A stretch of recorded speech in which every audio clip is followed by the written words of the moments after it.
De la transition à la refondation, tous réconciliés, unis et engagés pour l'émergence du Tchad.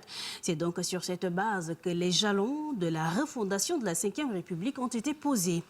Nous sommes à la veille de l'an 1 de cette refondation, sinon au premier anniversaire de la prise de la Ve République du président de la République, le maréchal Mahamat Idriss Déby Itno. L'histoire du Tchad a été secouée, troublée, parfois teintée d'espérance de courte durée. Bref, on peut dire que le maréchal a su réécrire l'histoire de ce pays, le Tchad, depuis la transition jusqu'au retour à l'ordre constitutionnel, c'est-à-dire la Ve République. Et ce, dans divers domaines. 100 actions pour 12 chantiers ont été entrepris. Et à ce premier anniversaire, Electron Télévision vous offre donc des séries de débats pour évaluer ces différents chantiers entrepris. Le chantier 1 et 2 portant respectivement sur le renforcement de la paix, la réconciliation nationale et la sécurité pour tous les Tchadiens. Et le chantier 2 sur la réforme de l'État pour bâtir une république forte et juste nous intéresse pour ce débat, le débat de ce soir, bien évidemment. Et pour en parler, nous avons donc notre panel, nos invités qui sont donc bien installés, mais toutes nos excuses pour ce retard indépendant de notre volonté.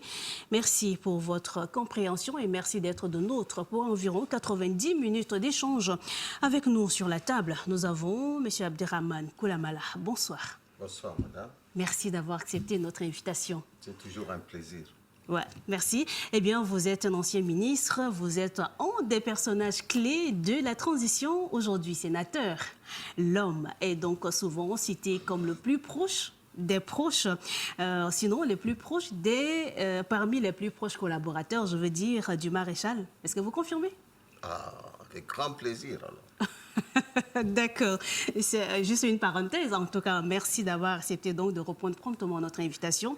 Aussi de la partie, docteur Adamou Ouye, bonsoir. Bonsoir, madame. Merci d'avoir accepté aussi notre invitation. Merci. Alors, docteur, vous êtes enseignant-chercheur, vous êtes politologue et observateur politique de la transition. Voilà, et aujourd'hui...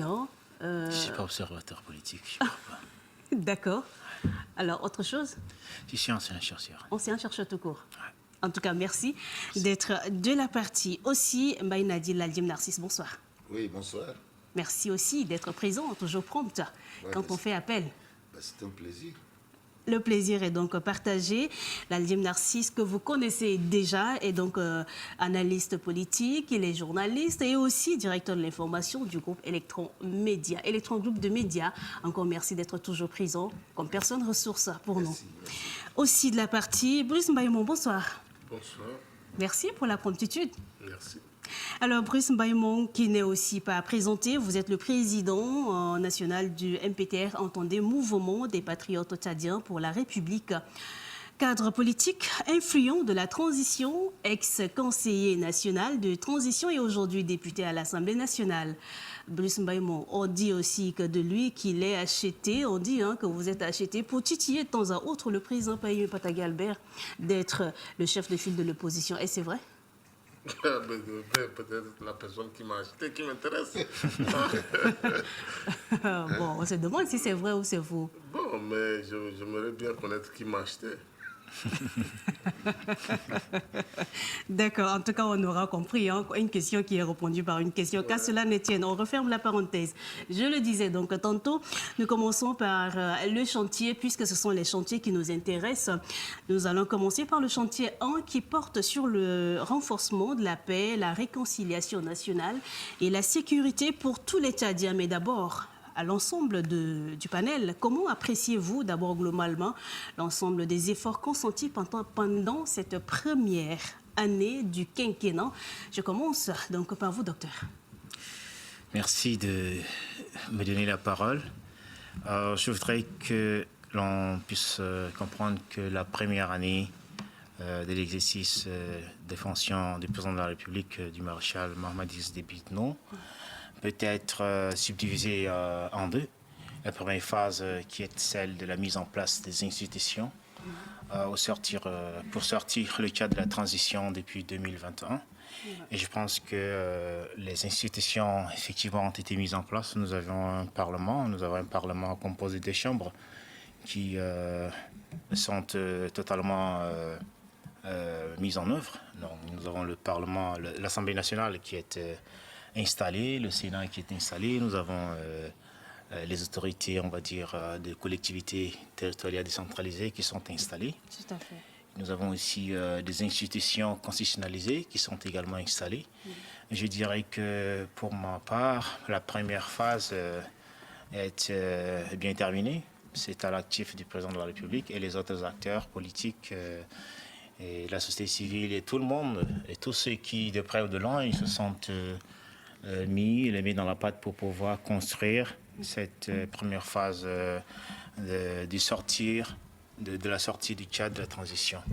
Et la deuxième phase, qui est celle de la concrétisation, sinon la mise en œuvre, on va dire, des programmes politiques du chef de l'État, qui est en cours, parce qu'il ne reste pas très grand-chose pour que l'on puisse évaluer les réalisations.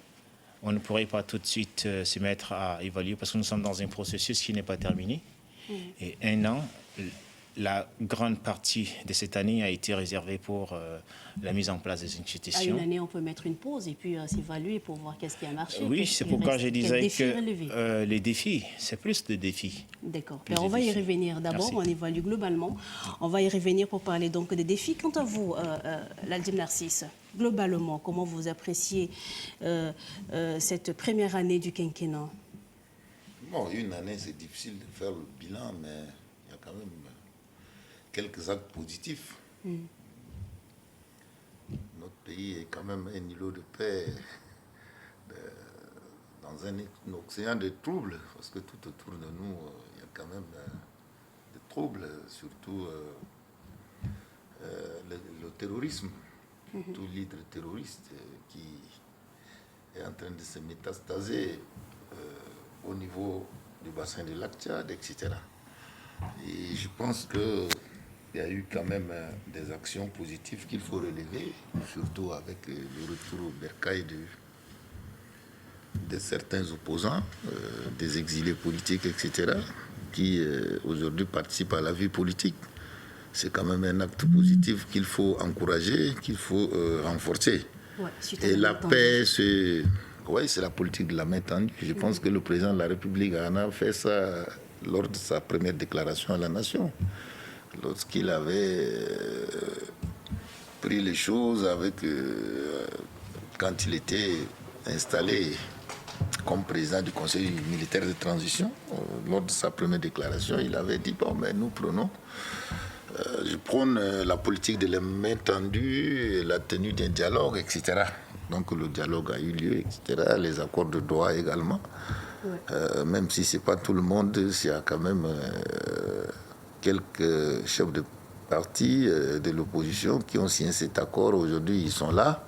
C'est déjà pas mal. Et la paix, ce n'est pas un vain mot, comme le disait le président Houphouët-Boigny. La paix, c'est le comportement. Donc je pense que cette paix-là, il faut continuer à consolider, parce qu'il y a quand même des conflits qui plombent encore le pays, surtout les conflits éleveurs-agriculteurs, qu'il faut régler. C'est ça qui entache encore cette première année. Donc je pense que la paix-là, il faut la consolider, il faut l'entretenir et respecter aussi les accords. Quand les accords sont signés, il faut les respecter, il faut appliquer les clauses. Mais lorsqu'on n'applique pas, c'est ça qui provoque encore de mécontentement. Donc à chaque fois qu'un Tchadien rentre, s'il y a des accords, il faut respecter les termes. Et je pense que le dernier acte, c'est l'accord qui a été signé à Miski entre le groupe d'autodéfense et le gouvernement. Je pense que c'est le médiateur de la République qui était là-bas. Et il faut aussi relever qu'il y a une médiature qui a été créée. Et il faut donner des moyens, parce qu'un médiateur de la République doit être au-dessus de la mêlée. Il ne devrait pas avoir un parti pris parce que c'est quelqu'un qui n'a rien à gagner, qui n'a rien à perdre. Ça fera peut-être un débat dans un instant, puisqu'on continue avec l'appréciation globale. M. Laldim, vous permettez, on va continuer avec le président Brice Maïmon. Quelle est votre appréciation globale de cette première année? Si on doit mettre une pause pour voilà, regarder, comment vous l'appréciez? Bon, si je dois problématiser un peu votre question, c'est de dire que de la transition jusqu'à donc la première année dont vous parlez, la gouvernance véritablement n'a pas connu une rupture. Hein? Je ne crois pas. Ça n'a pas connu une rupture parce que moi, je n'ai pas participé à la première année de la transition. J'ai participé à la deuxième phase où je suis devenu conseiller national et j'ai dû observer du début jusqu'à aujourd'hui. Vous devriez participer comment? Non, j'ai dit que je n'avais pas participé à la première phase de la transition. J'ai participé à la sortie du dialogue national inclusif. Il y a eu 2 phases de transition aussi. Bien sûr, bien sûr. Donc il y a eu 2 phases de transition. Donc, vous avez participé à la deuxième phase de transition. La deuxième phase de transition. C'est-à-dire qu'à l'issue du dialogue national inclusif. Et donc, de là jusqu'à aujourd'hui, la gouvernance en tant que telle n'a pas connu une certaine rupture. Donc je ne peux pas situer une frontière quelque part. Ce qui est sûr, c'est qu'effectivement, le président était en exercice pendant toute la période de transition. Et quand nous avons adopté la Constitution, nous sommes partis aux élections présidentielles. Effectivement, un président en est issu, qui est le président Mamadi Déby Itno, et donc qui a continué souvent sa gouvernance. Donc je ne pense pas que ce soit au niveau gouvernemental, il n'y a pas eu trop de changements. C'est-à-dire que le même gouvernement qui a géré la transition a continué à gérer aussi la première année. Et donc jusqu'à aujourd'hui, moi, je ne note pas une frontière nette pour apprécier s'il faut apprécier l'an 1 ou bien s'il faut apprécier l'an 2. Je prends ça dans une fourchette globale. D'accord. Maintenant, prenant dans cette fourchette globale, il faut apprécier 2 situations. La première situation, c'est une situation institutionnelle, où nous sommes arrivés de consensus en consensus, avec les acteurs politiques, avec une volonté commune. Nous avons fait des efforts à instaurer les institutions. Maintenant, le deuxième niveau, qui est le vivre même des Tchadiens. Le vivre ensemble.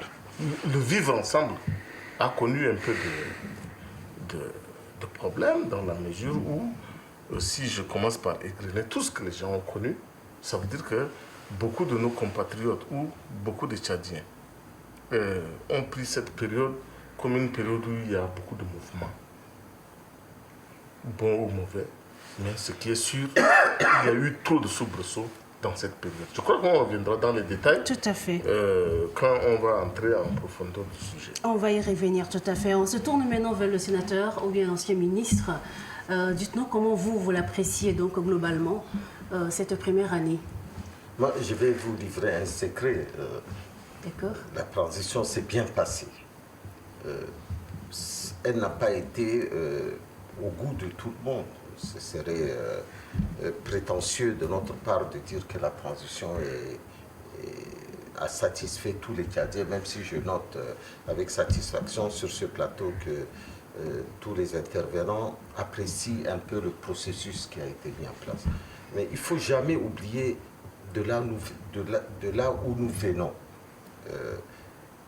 Premièrement, vous disiez tout à l'heure que je suis un très proche du président Mahamad Idriss Déby, et je m'en glorifie, d'autant plus que c'est un homme que je ne connaissais pas avant que je sois son ministre. Donc je l'ai connu quand il m'a choisi d'être ministre de la Communication et porte-parole du gouvernement, et je suis resté 4 ans auprès de lui. J'ai eu à apprendre à connaître l'homme. La première chose que j'ai apprise à côté de lui, c'est qu'il a une ferme volonté de réconcilier et d'unir les Tchadiens. Je ne sais pas s'il l'a bien fait ou mal fait, mais la volonté d'unir et de rassembler les Tchadiens existe. Deuxième chose qui était un peu une sorte de sacerdoce pour lui, c'est d'en finir rapidement avec la transition. Comme vous voyez, ce n'est pas le cas de tous les pays africains. Nous sommes l'un des rares pays, sinon le seul, à être sorti rapidement de la transition. Le Gabon vient de nous emboîter le pas, mais nous sommes devenus une référence dans le monde entier. Parce qu'à côté du retour à l'ordre constitutionnel, nous avons eu à gérer, et vous l'avez si bien dit, nous avons eu à gérer les risques sécuritaires qui ont pesé sur notre pays, le terrorisme, les groupes armés qui pullulent un peu partout et qui veulent déstabiliser le pays. Donc, le président Mahamat a toujours ouvert les bras pour rassembler les Tchadiens. La preuve, c'est que de la communication, je suis allé à la réconciliation nationale et j'ai eu à gérer des situations extrêmement pénibles. On a fait rentrer près d'une cinquantaine de politico-militaires qui ont tous participé, comme vous, M. Brice, à la deuxième phase de la transition. Ils ont tous été membres du Conseil national de transition et ils ont été responsabilisés aux plus hautes fonctions de l'État, dans le gouvernement, dans l'Assemblée provisoire qui était le CNT, dans les institutions de la République. Quelquefois, au détriment même de certains cadres, mais c'était ce qu'il fallait faire pour réconcilier les Tchadiens. Il faut encore continuer, la réconciliation n'est pas complètement terminée. Maintenant, vous avez raison de dire que notre talon d'Achille est la cohésion nationale. Mais nous ne sommes pas comptables de la cohésion sociale. C'est toute une histoire du Tchad qui a généré ces conflits, même les conflits agriculteurs-éleveurs, c'est depuis les années 60. Et aujourd'hui, avec l'exode rural, avec beaucoup de choses, il manque des couloirs de transhumance, on ne protège pas suffisamment les agriculteurs, mais il y a toujours une volonté de réconcilier les Tchadiens. Les derniers événements qui ont eu lieu montrent à suffisance que ce problème doit être résolu. Mais il ne peut être résolu que par nous tous les Tchadiens. Qu'on soit tous les hommes politiques, toute la classe politique, la société civile, nous devrons faire en sorte que nos compatriotes se réconcilient. Le Tchad est important pour tout le monde. Monsieur le sénateur, on aura donc compris ce bilan ou sinon cette appréciation globale. Maintenant, ce que vous touchez fera aussi l'objet, fait donc l'objet, je veux dire, du premier chantier qui est donc de renforcer la paix, la réconciliation nationale et la sécurité pour tous les Tchadiens. C'est donc le premier chantier qu'on va donc aborder aussitôt. Puisque vous avez la parole, vous continuez comment? Moi, j'ai envie de rebondir par rapport à ce que le ministre Abdraman a dit tout à l'heure par rapport au conflit éleveur-agriculteur. C'est un problème sérieux. Pourquoi ces deux entités vivaient en harmonie à l'époque? Et aujourd'hui, brutalement, ils s'entretuent. C'est parce qu'on a des administrateurs, des gens qui n'ont rien à voir avec l'administration, qui sont des commandants, qui sont des sous-préfets, etc., qui ne facilitent pas la tâche. Et il faut aussi ajouter à cela la nouvelle race d'éleveurs, les commandants de brigade et les commissions. C'est ceux-là qui arment les bouviers pour, à la moindre erreur, à la première occasion, mais ils se canardent. Alors que l'élevage et l'agriculture sont les deux mamelles de l'économie nationale. Pourquoi avant, l'éleveur donne le lait, caillé au cultivateur, en retour le cultivateur donne du mil. Et aujourd'hui, brutalement, ces gens s'entretuent. Donc il faut chercher maintenant les causes profondes pour régler ça. Mais je peux vous répondre. Et malgré les efforts, avant de vous laisser l'étude, malgré les efforts de désarmement que le gouvernement a entrepris, on se demande d'où est-ce que certains trouvent les armes aussi dans les provinces. Non, les armes, le gouvernement n'est pas responsable de la prolifération des armes. Comme vous l'avez dit, nous sommes entourés des pays déstabilisés. Les armes viennent beaucoup des pays voisins. La prolifération des armes est due aussi à la chute de la Libye. Vous savez, aucun gouvernement au monde ne peut rendre ses frontières totalement étanches. Nous avons la Centrafrique, qui est aussi un îlot de déstabilisation avec les groupes armés qui mettent en péril l'unité nationale de la Centrafrique, des groupes armés qui viennent de tous les horizons. Vous avez au niveau des trois frontières, j'en sais quelque chose, je suis un ancien rebelle, je sais comment les armes circulent dans le pays. Donc, nous avons fait des efforts énormes de démilitarisation. Est-ce qu'on a fini? Je ne sais pas, je ne crois pas. Mais la volonté y est. Mais il y a une chose que vous oubliez de dire. c'est que pourquoi aujourd'hui, pourquoi pas hier? Hier, on vivait dans un système de parti unique. Aujourd'hui, avec le multilatéralisme, je me rappelle un peu mon rôle de ministre des Affaires étrangères. Avec le multipartisme, il y a une libération de la parole. Et quand on libère la parole, surtout par des hommes politiques de premier rang, qui ne font pas attention au fait que la cohésion nationale est quelque chose qui doit être au-dessus de nos enjeux politiciens. Il faut faire en sorte que nous-mêmes, nous ne mettons pas de l'huile sur le feu. Je suis d'accord avec vous que beaucoup d'administrateurs ne sont pas à la hauteur de leur tâche. Moi, je n'aime pas la langue de bois. Je suis d'accord avec vous, mais nous devrons tous, filles et fils de ce pays, faire en sorte que nous puissions voir la question de la cohésion nationale, qui est une question qui, de mon point de vue, n'est pas suffisamment prise en compte aujourd'hui par un ministère précis. Depuis qu'on a supprimé le ministère de la Réconciliation nationale et de la cohésion sociale, bon, on parle de la cohésion sociale, moi je parle plutôt de la cohésion nationale, ce qui est différent d'ailleurs. Alors, peut-être que le gouvernement devrait réfléchir à...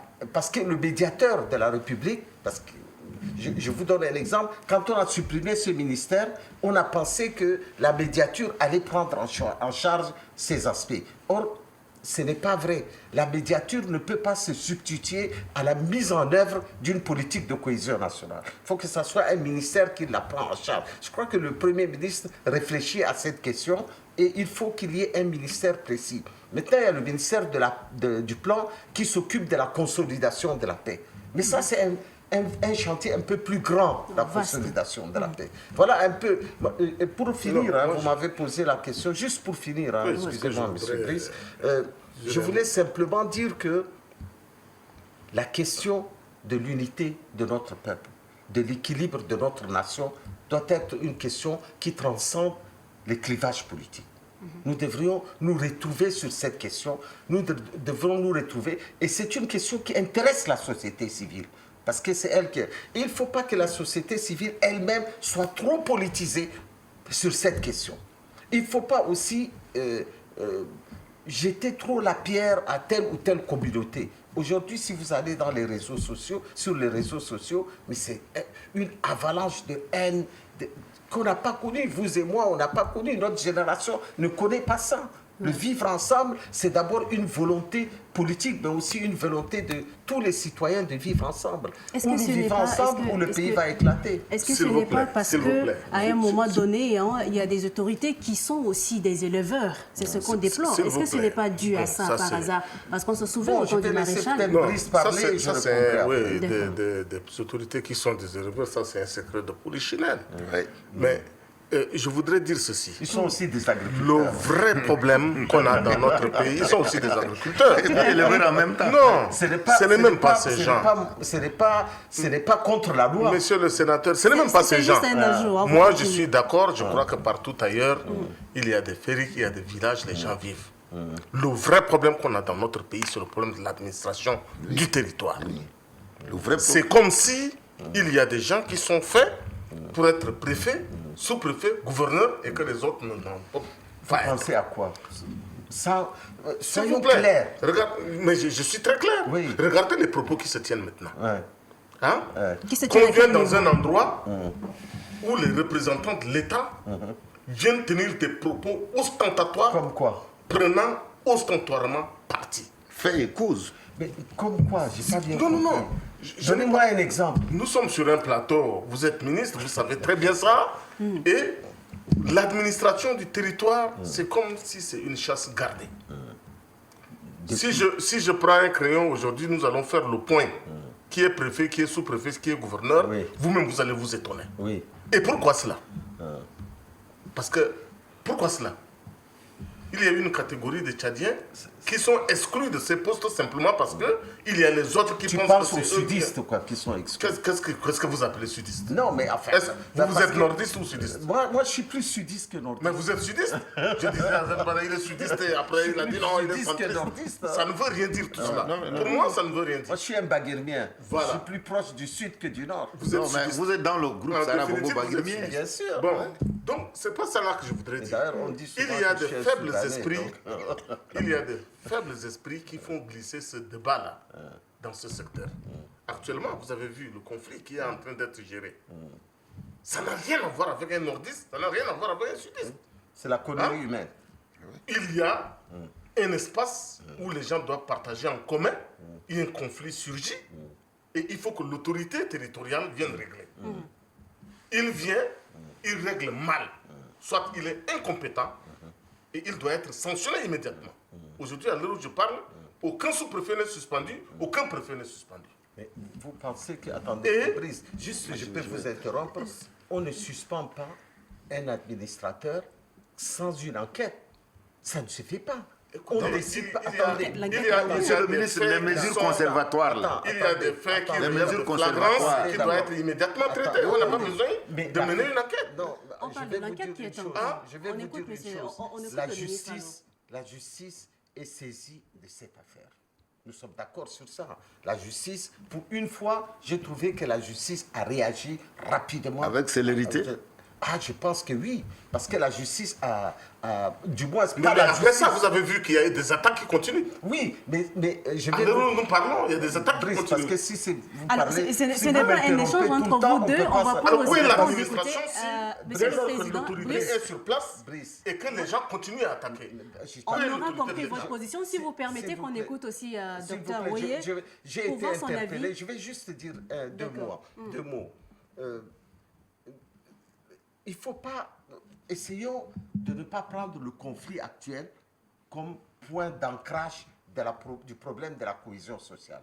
Avant ça, il y a eu Sandana, il y a eu des conflits qui se sont passés à Béché, il y a eu des conflits qui sont passés dans le monde de l'âme. Nous avons toujours... Oui. Moi, j'étais en poste. J'ai toujours été présent dans la résolution de ces conflits. J'étais à Sandana et ce qui s'est passé à Sandana est aussi horrible que ce qui s'est passé hier.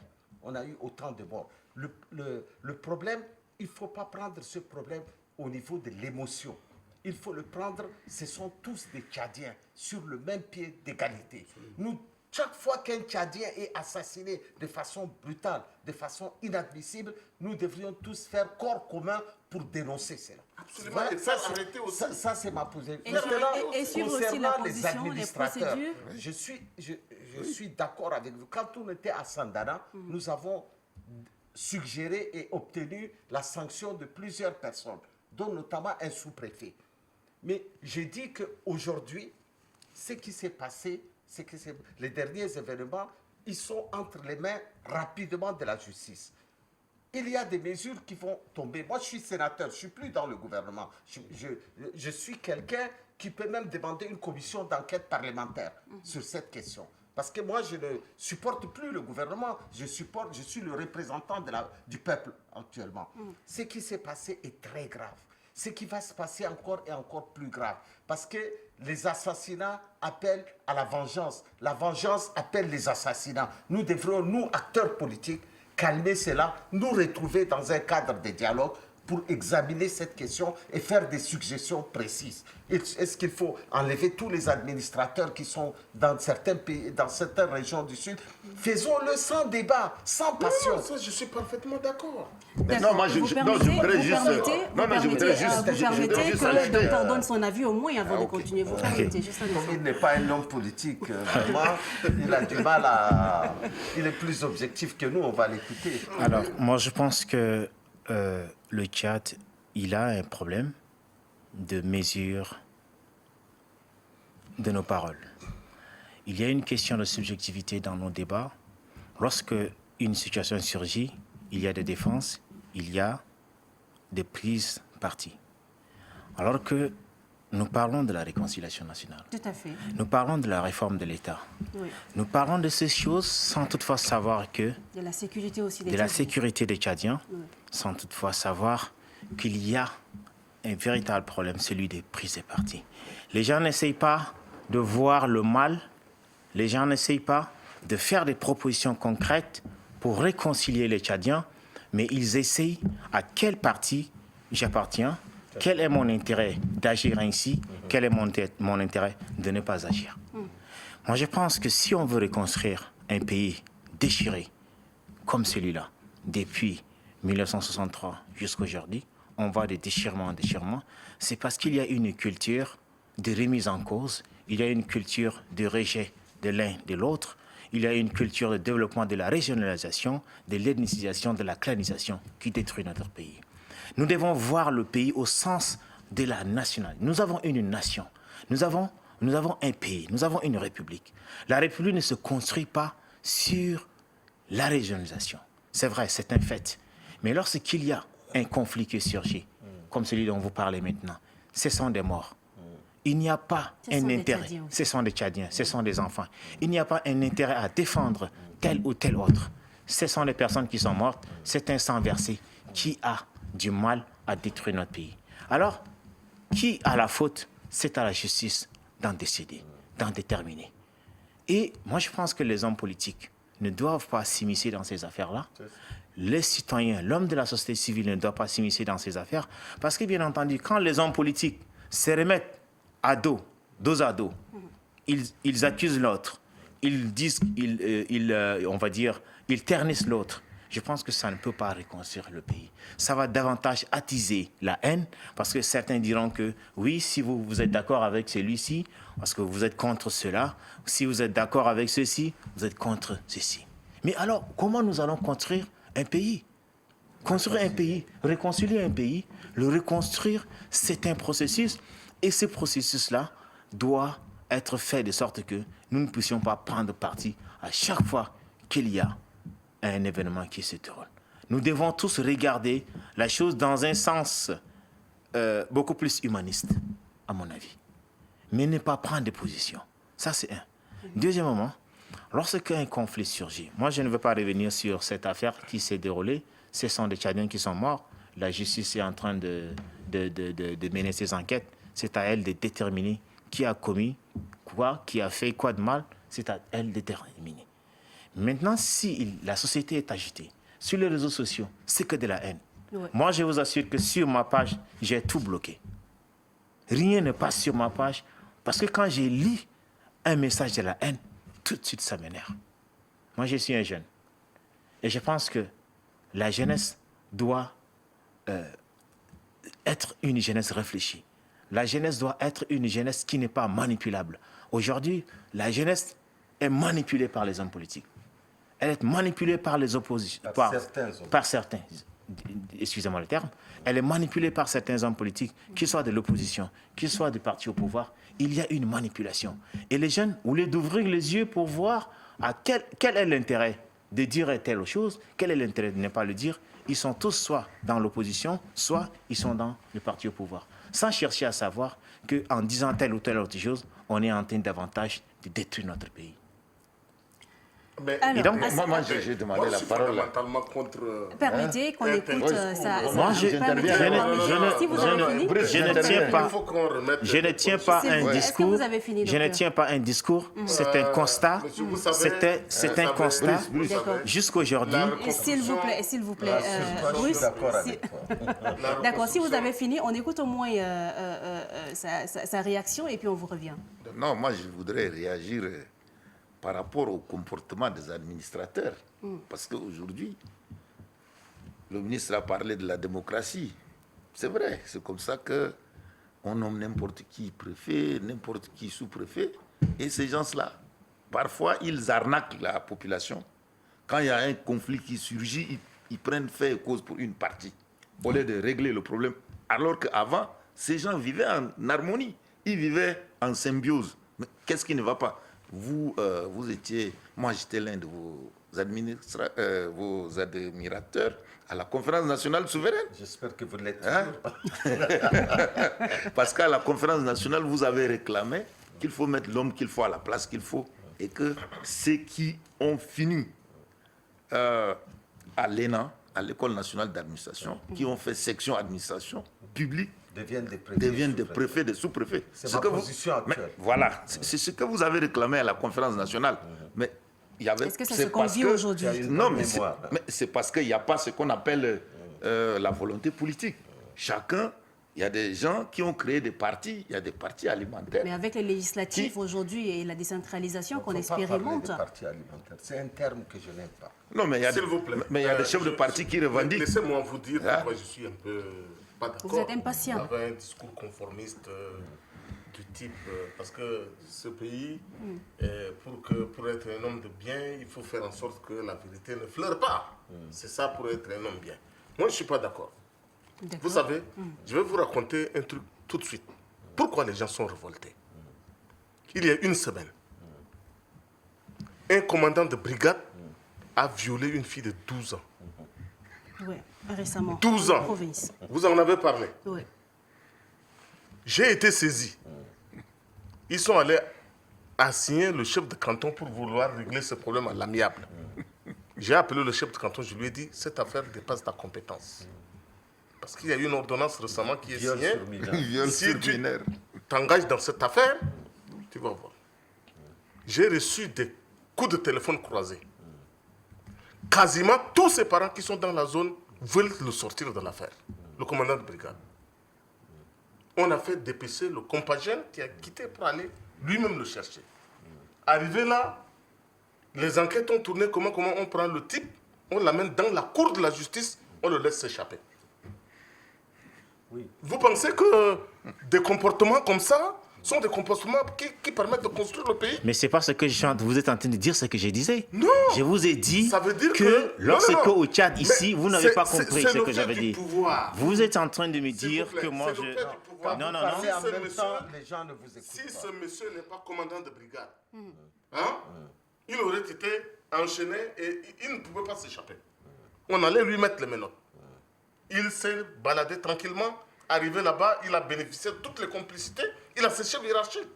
Mais Il alors- est en poste. Il a Et disparu. Aujourd'hui, il s'est Tu as échappé des dans la preuves de nature. ce que savez, tu dis? J'ai les preuves de ce que je Tu as dis. des Monsieur le preuves député. qu'il y a eu Monsieur- des complicités? Monsieur le député, vous me Vous êtes comprenez. député de la République.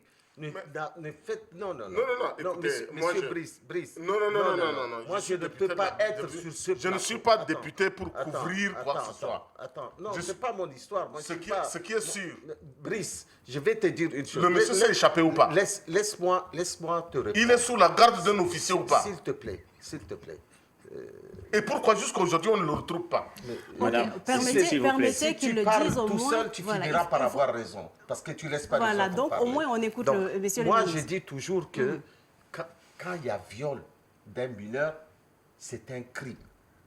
Il faut appliquer les Il textes. faut appliquer Qu'il soit les mineur ou textes. pas, un viol Il reste ne un faut viol. pas que les députés, les chefs de canton viennent se mêler d'un acte aussi difficile. Même vous, en tant que député, vous auriez dû saisir celui qu'on appelle le protecteur de la veuve et de l'orphelin, qui est le procureur de la République. J'ai saisi le procureur. S'il vous plaît, après Il s'agit avoir d'une saisi autorité le qui devrait procureur faire de la appliquer la République, loi. vous êtes dessaisi. À partir de là, le procureur de la République mène son enquête, et ça, vous êtes un grand homme politique, vous savez très bien les procédures judiciaires. Laissez maintenant la justice se faire. Maintenant, en tant que député, si vous trouvez que cette affaire ne continue pas, exigez une commission d'enquête parlementaire qui vous donne le droit. C'est ça l'état de droit, M. Brice. Mais bien sûr. C'est pas l'agitation je peux Je n'ai politicienne absolument que pas vous fait faites. le Un contraire. instant, un Non, instant. c'est l'agitation politicienne. savez, La justice n'a pas suivi son Vous savez, cours parce il y a- que le prévenu Cécile, s'est s'il vous échappé. plaît. Je peux finir. Oui, un instant. Maintenant, qu'il se soit échappé, il ne faut pas... beaucoup de prisonniers s'échappent tout le temps. Surtout quand vous dites un commandant de brigade peut avoir certaines complicités pour s'échapper. Mais est-ce que un homme comme ça puisse vivre tranquillement? Il ne pourra jamais vivre. Et je vous propose, vous et moi, en tant que sénateur et vous députés, parce que les crimes contre un enfant, c'est une atteinte grave aux droits de l'homme. Nous nous réunissons, nous allons faire une enquête parlementaire, vous et moi, on va demander au Sénat une enquête interparlementaire pour appeler tous les gens et les écouter. Mais avant ça, laissons la justice d'abord faire son travail. Si vous voyez que la justice ne fait pas son travail, en tant que représentant du peuple, saisissez-vous et prenez la voie légale.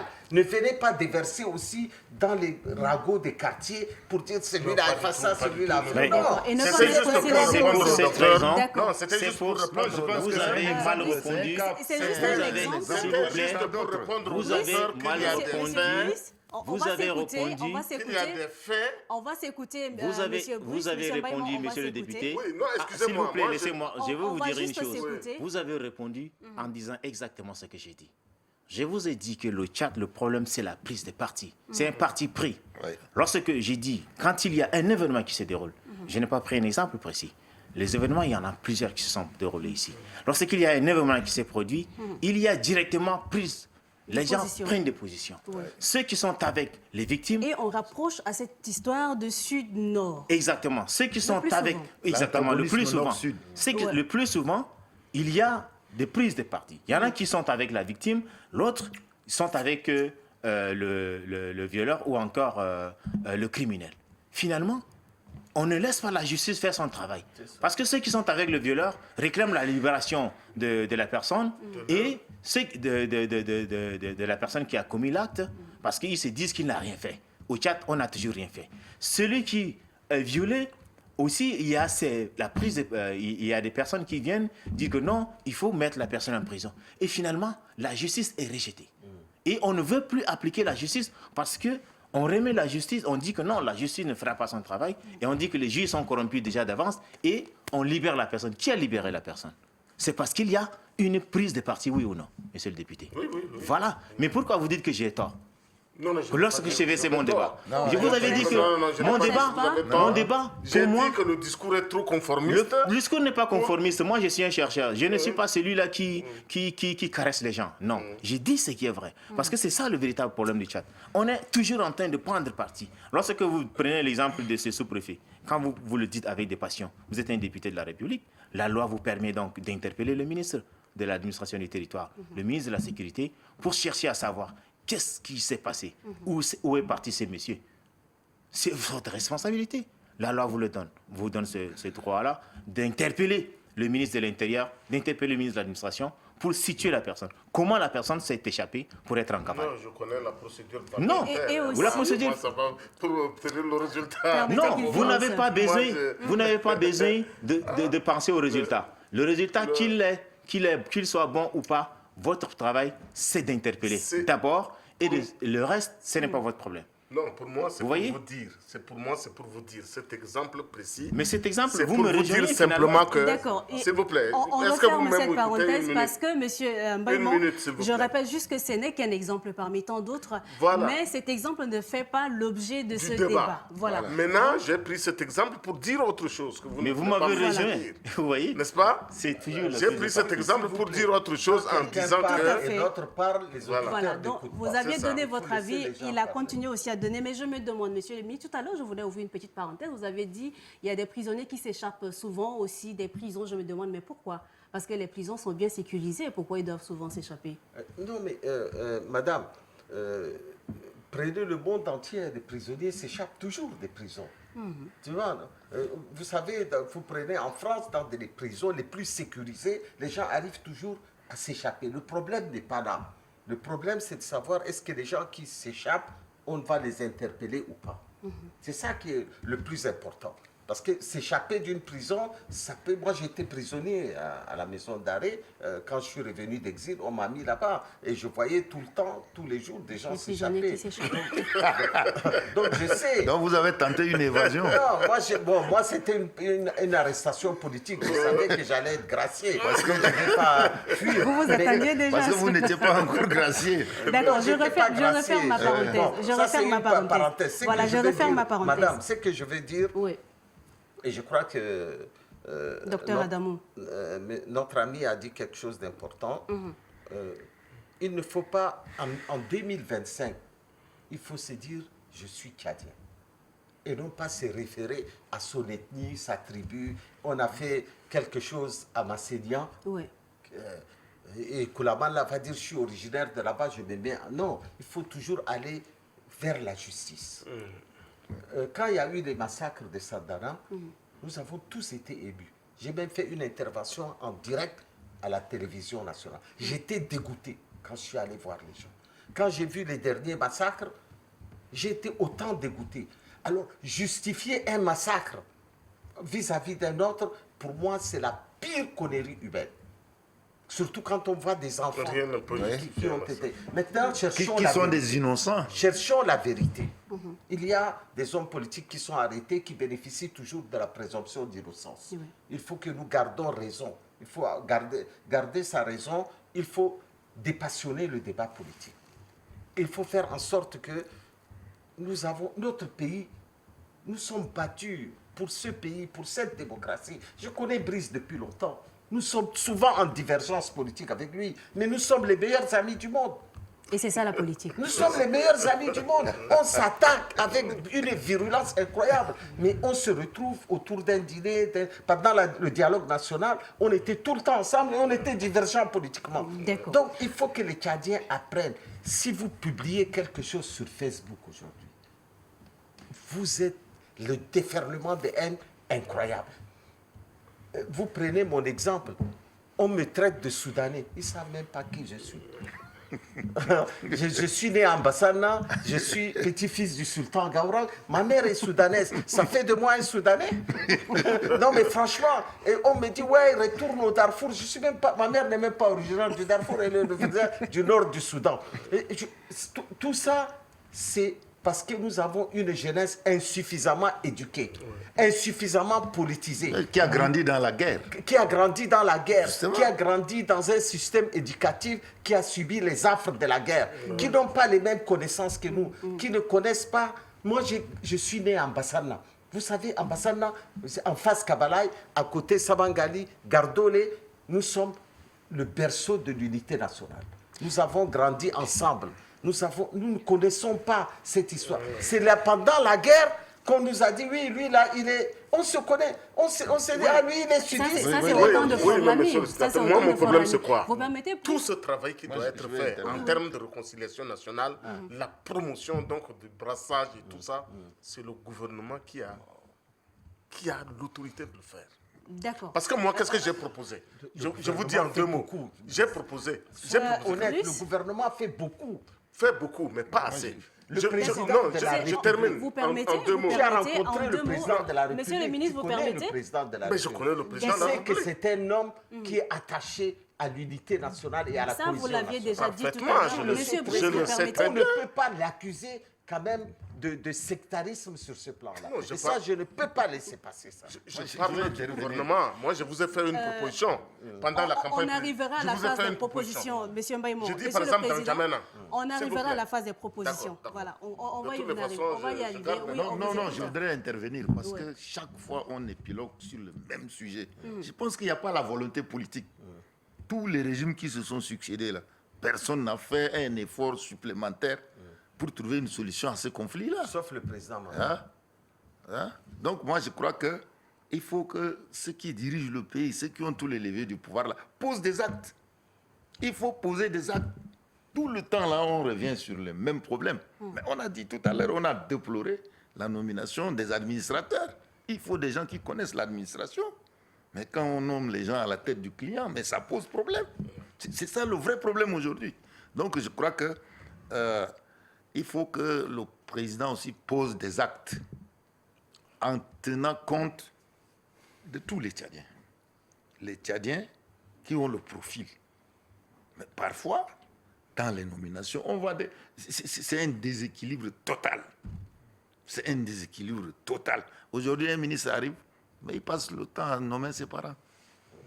Le cabinet est rempli que de ses parents. Mais comment on peut arriver à une réconciliation? Non, moi je voudrais dire deux mots avant de vous laisser la parole. S'il vous plaît. Vous avez fini, on finit avec Le la cabinet il a du fini. ministre, ça Ben, regarde le ministre. C'est pas l'administration centrale. Oui, mais, Alors, mais- j'ai non, envie, attendez, j'ai ça, envie là, de passer, le de cabinet, faire c'est passer pas ça. ce que les Tchadiens ont donc Ce qu'il faut, apprécié aussi. c'est dans le cœur de l'administration centrale qu'il y ait un équilibre. J'ai toujours dit qu'il y a 4 équilibres qu'il faut faire dans les nominations. Et je les ai toujours faites. L'équilibre nord-sud. Il ne faut pas se voiler la face. L'équilibre nord-sud. L'équilibre homme-femme, le genre. L'équilibre arabophone-francophone. et l'équilibre avec les jeunes. Ce sont des critères qu'il faut mettre en place. Ce n'est pas toujours le cas.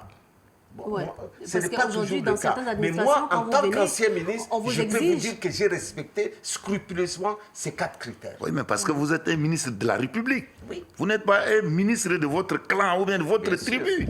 Mais c'est Tout ce à qu'on fait. voit ici Et dans ce pays. Aujourd'hui, j'ai envie, avant de vous lire ce message du président, quelquefois dans certaines administrations, quand vous venez au nom de ce bilinguisme dont vous faites allusion, comme vous aviez dit, j'ouvre aussi la petite parenthèse, on vous exige de parler plutôt l'arabe que le français quand vous soyez arabophone, francophone. Peut-être Où c'est ça? parce qu'on ne J'ai pas comprend compris. parce qu'on ne comprend pas le sens du bilinguisme. Non, le bilinguisme, c'est constitutionnel. Oui. D'accord? On doit l'appliquer. Vous savez, je me souviens pendant la conférence nationale, un Tchadien s'est levé pour nous dire, c'était dans la réunion pour mettre en place la constitution, il dit avant d'instaurer l'arabe, il faut faire un référendum sur l'arabe. Je lui ai dit, il faut plutôt faire un référendum sur le français, parce que l'arabe est une langue nationale. Donc si on doit faire un référendum, c'est d'abord sur le français. Il ne faut pas... Et un autre est allé voir, je crois, une sœur à l'école de Guinage pour lui dire que, vous vous rendez compte, on veut instaurer l'arabe comme langue officielle. Et il a oublié que la sœur là-bas, elle est arabe. Et quand je suis allé une fois en Égypte, au Caire, j'étais dehors en train de manger un sandwich parce que ma fille était malade à l'hôpital et j'entendais dans la grande cathédrale, une grande cathédrale dans le quartier Rox, le prêtre est en train de parler en arabe. Je suis rentré dans la cathédrale, je me suis assis, j'ai écouté et j'avais l'impression d'entendre un imam en train de faire la khutbah. Mais là-bas, la messe, elle est dite en arabe. Oui. Que ce soit en arabe, en Égypte, tout ça. Il ne faut pas qu'une langue devienne l'enjeu de nos divisions. La langue, demain peut-être on va parler le chinois. Parce que les Chinois, il faut voir la science, il ne faut pas voir la langue. Aujourd'hui, l'arabe fait partie de notre réalité. Parce que nous avons des populations arabo-islamiques qui ont étudié dans les pays arabes, tout ça. Et c'est mon père qui a institué l'arabe comme première langue, parce que lui-même c'est un arabophone. Donc, quand il est venu à la tête du pays, il a institué l'arabe. Donc, qu'est-ce qu'il faut faire? Il faut dépassionner le débat. Moi, je ne me sens pas, je me sens tchadien. Je me sens d'abord tchadien. Mes meilleurs amis, mes amis politiques, c'était plus des sudistes que des nordistes. Parce que si vous me prenez un gars de l'extrême nord, je me sens plus proche avec un gars de Kabalaï qu'avec un gars de l'extrême nord. Il faut diversifier cela. Il faut combattre toutes ces personnes. Quand je vois des jeunes parler, nous les sudistes, nous les nordistes, nous les Goran, nous les Karambou, je me dis, mais on a raté le coche. Mais là aussi, c'est la responsabilité des parents, monsieur le ministre. C'est la responsabilité aussi des hommes politiques. Oui, parce que certains parents aussi n'éduquent pas bien leurs enfants. Ils tiennent des propos. Ils tiennent ce genre de propos. Éduqués. C'est ça le problème. Alors, avec votre permission, nous avions aussi écouté quelques Tchadiens qui ont apprécié l'un de cette première... On s'en est écarté un peu. Tout à fait. Alors, on va les écouter avant de revenir. L'atmosphère qu'on voit aujourd'hui par rapport à la Renaissance, comme on le dit, il faut que la Ve République, qu'elle soit un modèle de toutes les républiques passées. Je vois que l'infrastructure n'est pas bien améliorée comme celui de 4e République, quand soi-disant les personnes qui disent qu'il y a une amélioration au niveau des infrastructures, ce qui n'est pas amélioré. Mais moi, je peux dire que l'infrastructure n'est pas comme telle qu'elle est. Il y a beaucoup de choses qu'on doit améliorer. Et il y a aussi, par rapport à la paix, toujours, il y a l'insécurité totale dans ce pays. On voit toujours les jeunes meurent à fleur d'âge. On vient, on arrache ses biens, on le tue. Et même les autorités ne s'impliquent pas dans ce qu'ils sont en train de faire. Ils ne s'impliquent pas. Là où dans les couloirs, où on voit qu'il y a des lampadaires, on a parlé de 10 000 lampadaires pour N'Djamena.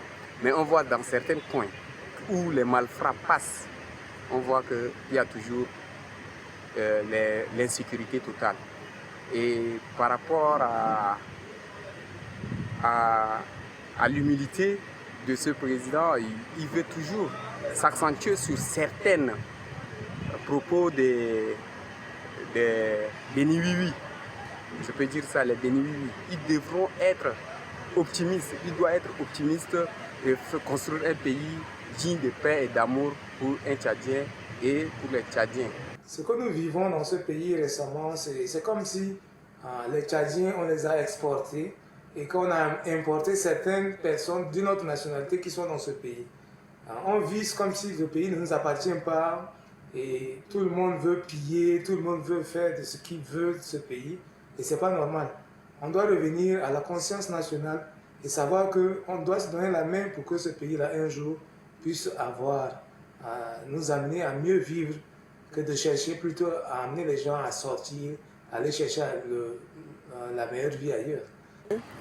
Et comme on le dit, Rome n'est pas construit en un seul jour. Et c'est déjà là, c'est déjà pas mal. On dit merci pour le parcours ici fait ensemble. C'est vrai que l'organisation, c'est un mouvement d'ensemble. Le développement, c'est aussi le mouvement d'ensemble. Donc, des bonnes choses ont été faites, mais il reste encore des choses à faire pour pouvoir rehausser le train de vie des Tchadiens, afin que le Tchad ne soit pas seulement cité, mais que le Tchad prenne part activement au mouvement d'ensemble de notre monde. C'est vrai qu'il y a la volonté de pouvoir construire un Tchad meilleur, mais simplement que quelquefois, nous nous retrouvons avec nous-mêmes, c'est-à-dire nous qui n'aimons pas le développement, nous pensons à quoi ça sert. Et s'il y a un truc qui est dit pour quelque chose, il faudrait qu'on pense à ce mouvement d'ensemble, qu'on laisse de côté nos égos. C'est vrai que les infrastructures, ça commence par prendre vie, mais il reste à mettre des personnes de qualité et de choix pour qu'ensemble nous faisons. Il ne faudrait pas simplement s'attarder sur le népotisme, mettre les gens parce que par le passé, on a fait une alliance et on doit continuer dans cette alliance-là qui quelquefois nous rend prisonniers de nos choix et de nos décisions nous-mêmes. Et donc nous appelons le président du Tchad avec tout son gouvernement à des mesures d'accompagnement pour que le Tchad soit le Tchad des Tchadiens, pas le Tchad des gens choisis et au détriment de toute la population. C'est vrai que quelquefois on est là, mais on ne regarde pas ce qui se passe, on écoute plutôt les on-dit, on cherche ce qui n'existe pas. Il ne faudrait pas avoir peur d'avoir ce choc d'idées, d'aller à la rencontre du citoyen lambda, comme on le dit, pour aller voir comment il vit, comment il appréhende le Tchad, quel Tchad il veut pour demain, pour ses enfants, pour ses petits-enfants. Au lieu de se cantonner en disant qu'on ne change pas l'équipe qui gagne, si on met quelqu'un sur le banc de touche, on cherche où à le replacer. Non, s'il y a des gens qui doivent arriver avec des idées nouvelles, ces personnes-là sont les bienvenues pour qu'ensemble nous puissions travailler. Oublions ce que nos aînés ont fait par alliance qui n'a pas aidé tous les Tchadiens, qui n'a rien porté du fruit à ce Tchad, qui est beau, qui est notre maison commune, comme disait quelqu'un. Voilà, nous avions suivi ensemble. Alors, retour au plateau. Docteur, votre commentaire? Je pense que ce Vox Pop nous permet de nous situer par rapport à notre débat de tout à l'heure, et pour parler de la gouvernance politique qui doit être saine. Parce que bien entendu, si vous voulez qu'on ait un pays qui se remet sur les rails, il faut effectivement nommer des personnes qu'il faut à la place qu'il faut. Comme on le dit souvent, tout à l'heure, le débat était houleux. Les contradictions, c'est la chose qui est importante. Parce que si vous voulez construire notre pays, c'est de nommer des administrateurs qui connaissent leur travail, afin, n'est-ce pas, de faire en sorte que ces bavures, cette destruction humaine, ça et là, ne puissent arriver. Parce que ces administrateurs, connaissant la loi, ils feront de sorte que chacun puisse vivre sur le territoire comme l'État l'a voulu. Parce que chaque citoyen tchadien est appelé à vivre partout où il veut vivre. Et il appartient donc à l'administration de protéger ses citoyens partout où ils se trouvent. Et ne peut protéger le citoyen que celui qui connaît le travail de l'administration. Parce que s'il n'est pas éduqué, s'il n'a pas étudié, s'il ne connaît pas comment l'administration doit être gérée, que ce soit l'administration militaire comme l'administration civile, ces personnes-là doivent connaître leur rôle qui est celui de protéger les citoyens, sans tenir compte de leur ethnie, sans tenir compte de leur clan, sans tenir compte d'où qu'ils viennent. Citoyen tchadien est un citoyen tchadien. Notre autre problème, c'est le problème de la réconciliation. On ne peut pas réconcilier un pays où les gens se disent qu'ils sont musulmans, ils sont chrétiens. Ils sont les religions, chacun a sa profession. Mais si on doit tenir compte des religions pour se remettre dos à dos, et bien entendu, le pays va aller mal en mal. Il faut qu'on regarde les religions comme une spiritualité. Et chacun cherche à gagner son paradis, comme on le dit, et que la religion ne nous divise pas. Et que les questions de religion ne nous divisent pas. Parce que c'est ça le véritable problème du Tchad. Quand tout à l'heure vous parlez des langues, les langues n'ont pas de problème. On a mélangé tout. On pense que le bilinguisme, c'est la subdivision entre l'islam et ceux qui ne le sont pas. Ouais, c'était une parenthèse pour faire s'il vous plaît, laissez-moi terminer. Oui. Laissez-moi terminer, parce que tout ce qu'ils ont dit renvoie à cette question de la cohésion nationale pour pouvoir déboucher sur le développement. Il faut que nous ne nous empêchons pas de dire ces vérités-là. La langue arabe, c'est la langue qui est dans la Constitution. C'est une langue nationale, comme le français. On ne peut pas dire que l'arabe doit être sauté. On ne peut pas dire que le français doit être sauté. On doit lier ces deux langues-là. Mais il faudra que ça soit considéré comme le bilinguisme. Le bilinguisme, c'est quoi? C'est le fait de parler deux langues. Ou parler une langue. Lorsqu'on se retrouve dans un milieu comme celui-là, s'il y a un arabophone parmi nous, il peut parler en arabe. Et vous pouvez l'interroger en français, il vous écoute, vous pouvez l'interroger en arabe. C'est ça le bilinguisme. Ça ne veut pas dire que l'un doit parler l'arabe et l'autre doit parler français, forcément. D'accord. C'est ça ce que nous sommes en train de comprendre. Par rapport à ce que Adamou a dit et ce qu'on a et écouté aussi, le Vox Pop tout à l'heure, c'est la question de la gouvernance. Il faut instaurer une gouvernance vertueuse. J'ai rappelé tout à l'heure ce que le ministre Koulamal a dit à la conférence. Il était l'un de ceux qui avaient réclamé qu'il faut nommer l'homme qu'il faut à la place qu'il faut au sortir de la conférence nationale souveraine. Mais ça n'a jamais été appliqué. Les gens continuent à nommer par clientélisme. Mais tant qu'on n'arrive pas à se débarrasser du favoritisme, du clientélisme, mais on va toujours continuer à parler de ce conflit. Parce qu'il faut des gens capables qui doivent appliquer la loi. Il faut appliquer rien que la loi. On n'applique pas la loi. Des gens qui viennent pour prendre parti. Et c'est ça qui cause des problèmes, qui met à rude épreuve ce qu'on appelle la cohésion sociale. Mais la cohésion sociale, là, il faut aussi ajouter à cela la justice sociale. Tant qu'il n'y a pas la justice sociale, mais ça met aussi à rude épreuve ce qu'on appelle le vivre ensemble, ce qu'on appelle la cohabitation pacifique. C'est un problème. Donc, ceux qui détiennent les leviers du pouvoir doivent aussi faire un effort supplémentaire pour régler ces problèmes.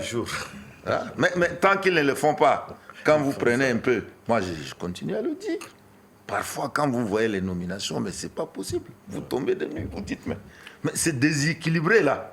C'est comme si c'est une partie du Tchad. Il y a un sous-préfet de Dababa et préfet, je ne sais pas, ça circule sur les réseaux sociaux.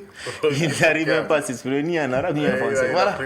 Et vous voyez ça, et on est au 21e siècle. Il y a eu pire que ça. Donc je pense qu'il faut régler ces problèmes-là. Bon, moi je... Vous avez fini? Juste une précision. D'accord. Brice, juste une précision. Moi, je demeure toujours attaché au fait que quand on forme des administrateurs, il faut les nommer. L'ENA forme des administrateurs. Les gens de l'ENA doivent aller dans l'administration. Moi, quand j'étais élève à Bousso, étudiant élève à Bousso, au collège de Bousso, en 5e, j'avais le sous-préfet. Sous-préfet, hein. Il venait de Diamena vers 22h, il tirait un coup de feu et le bac s'est réveillé pour aller le chercher. Il m'avait invité à ma table parce qu'il a été élevé par ma grand-mère. Il est du sud du Tchad, c'est homme important, mais il m'a invité à sa table. On a été servi par un maître d'hôtel. C'était l'autorité de l'État, l'incarnation de l'autorité de l'État. Il faut revenir à cela. Moi, je suis totalement d'accord. Je l'ai dit à la conférence nationale, je continue à le dire. Le problème, c'est que depuis la guerre de 1979, nous avons connu une dérive que nous n'arrivons pas à rectifier. Ce n'est pas en 4 ans que le président Mamad peut arrêter ces dérives. Mais il a mis en place un observatoire de nomination qui ne joue peut-être pas complètement son rôle. Ce qu'il faut... Je ne suis pas au courant. Si, ça fait plusieurs années. C'est-à-dire que nous, avant un ministre, avant de nommer quelqu'un, on envoie à l'observatoire pour donner son avis. Beaucoup de décrets ont été rejetés par rapport à ça. Beaucoup passent aussi à travers les mailles du filet. Je le conviens. Il y a beaucoup de choses qui se font de façon pas très... ni catholique ni musulmane d'ailleurs. Il faut faire en sorte que les Tchadiens, chaque Tchadien puisse trouver sa place au niveau de l'État. Il le faut. Il faut que les nominations reflètent la réalité politique, sociale et régionale du Tchad. Je me bats pour ça. Maintenant, ce qu'il faut faire, nous sommes à l'ère de l'intelligence artificielle. Est-ce que nous devrons encore continuer à nous battre pour notre petite... Non seulement les gens se battent pour leur région, ils se battent pour leur village. C'est complètement ridicule. Non, pour leur férique même. Pour leur férique. Non, moi je voudrais intervenir un peu parce que... Non, je voudrais revenir sur la gouvernance, en fait, l'A1 du quinquennat. Ouais. Pour dire que pour ma petite expérience, pour compléter le ministre, le sénateur, et même l'Altime aussi. D'accord. Le président a eu à me désigner, moi personnellement, au cadre national de dialogue politique. C'était un choix un peu difficile, mais il a décidé comme ça. Bon. Quand j'ai commencé à avoir un peu de difficultés, j'ai demandé à aller le voir, échanger avec lui, pour voir comment on peut aller. Mais il m'a dit quelque chose qui, aujourd'hui, je garde pour moi-même, extrêmement important, mais qui semble me dire, Brice, écoute, moi-même, ici, je pose des actes qui sont contestés. Donc, je te demande de doubler de courage. Bon. Pour moi, je venais obtenir tous les droits, tous les avantages, toute la force nécessaire pour aller agir. Toutes les garanties. Et je suis parti et je me suis rendu nettement compte, effectivement, de comment les gens font. Il y a des gens qui agissent en dehors du président de la République et dont les informations ne lui parviennent pas du tout. C'est comme le maréchal Idriss Déby, paix à son âme, disait que mais moi je suis dans un trou, si vous ne venez pas me dire quelque chose, je ne peux pas le savoir. Quand Nadim Narcisse tout à l'heure dit qu'il y a des conseillers toxiques, c'est-à-dire qu'il y a des gens qui gèrent l'État tout autour du président de la République sans que lui-même ne soit... Non, il est entouré de collaborateurs compétents. Comme lui-même, il a déploré. Comme lui-même, il a déploré. Ça, le chef de l'État n'est pas aidé. Non, ça je suis d'accord. Compétent et patriotique. Comme lui-même, il a déploré qu'il reçoit des faux rapports. Le président de la République, le président Mamad, je vous jure, s'il vous plaît, je ne vous contredis pas sur ce point. C'est quelqu'un qui est doté d'une grande sagesse, malgré son jeune âge. C'est quelqu'un qui prend son temps avant de prendre une décision. Je ne conteste nullement Voilà. cela. Mais je suis en train de dire autre chose. Il a des conseillers toxiques. Il a qui? Il a Alabo, il a le directeur de cabinet Idriss, qui sont des gens à qui on ne peut pas reprocher une certaine toxicité dans ce qu'ils disent. D'ailleurs, personne ne peut être toxique auprès du président. Disons une chose. Mais vous m'avez arraché la parole. Non, parce que vous attaquez mon président. Non, nous déplorons. Voilà. Non, monsieur le ministre, nous déplorons. Nous avons relevé pour le déplorer. Certains conseillers qui ça, c'est le la premier point que je voudrais relever. Mais pour la petite parenthèse, quand vous parlez de la toxicité, qu'est-ce que vous mettez dedans? Non. Pour éviter non, de... voilà.